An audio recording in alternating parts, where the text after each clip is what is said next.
Hi, I wanted to show you how I've been making some steam locomotive drive wheels for HOn3 using 3D printed parts.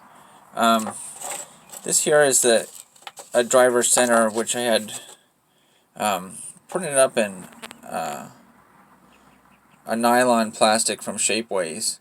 Um, I'm using a cell phone camera, so it's not really zooming in very well, but it actually came out pretty well. And the biggest issue I had was making a tire. Originally I was going to just drill out the center of a commercial 42-inch wheel set, leaving a tire behind. Unfortunately that was not a very fruitful process. So instead I actually had these printed up in Shapeways brass, these tires, and they actually came out quite nice.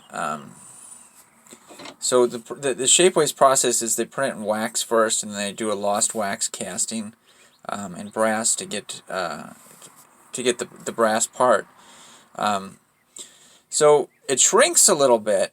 It shrinks a little bit when it cools, and which is actually a good thing, which I found out, because what I'm going to do is actually turn down this driver center, the plastic driver center, to actually create a press fit into the tire, and then kind of like polish the whole thing up, and it actually works pretty well. So this, I've got the tire mounted on a piece of 1/8 inch stainless steel, which I'm going to use for an axle.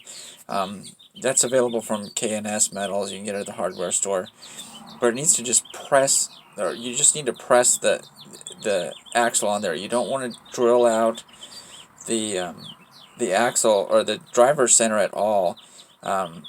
So what I do is I kind of chamfer the end of a piece of this 1/8 inch stainless steel, so where it's got a little taper on it, so it'll push in from the back side.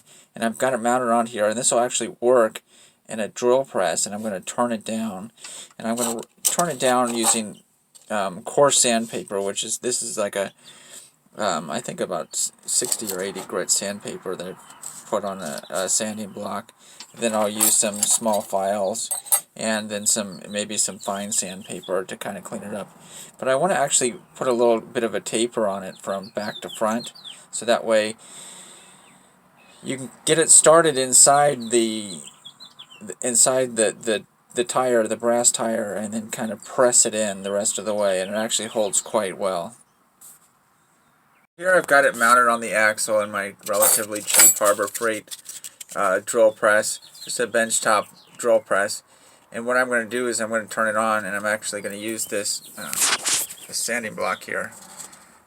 Gentle pressure. That's why you want, coarse grit, because you want to be able to remove material but not push too hard, because you don't want the plastic to heat up and distort.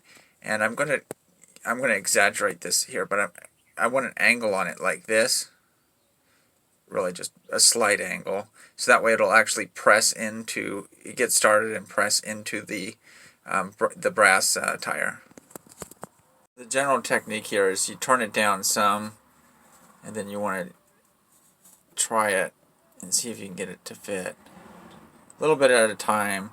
If it doesn't quite get started on there, then you just need to turn it on and turn it down a little bit more. Try again until it just starts to fit in there. I don't know, you probably can't see the little bit of the taper that I put onto it there from back to front, so that way it'll get started in the hole and press in evenly. Pressing the tire onto the center, you can see there's a little burr on the back where it attached to the sprue. The front's not completely smooth, so what I'm going to do is I'm going to take this and I'm going to rub it against back and forth my finger like this on the back of a file, and then on some sandpaper to kind of polish it and smooth it out. So now I've rubbed the tire, the brass tire, on some 220 grit sandpaper. Well, first I started with a big wide file, and I rubbed it along the length of the file to get the burr off. And then I rubbed it kind of in a circular motion, back and forth, opposite directions on 220 grit sandpaper, now 500 grit. I can go finer, I can go 1,000 grit, 2,000 grit, get really smooth, but not really necessary to do it at this step because I'm going to put the whole assembly on the tire, everything in the drill press, and then just do a final polishing then. So here I've got it mounted, the tire mounted on the driver's center. I actually just, once I could get it just barely started on here, you just tap it gently a little bit with a small hammer, just trying to keep it square like on the workbench and pressed right in. Other thing you can do is kind of squeeze it in a vise to kind of press it the rest of the way in. But it actually went in pretty square. The next step is going to be to mount it back on an axle again for turning. Then I'm going to put it in the drill press and then just take some fine paper, sandpaper, to kind of clean up the flange and the tire surface.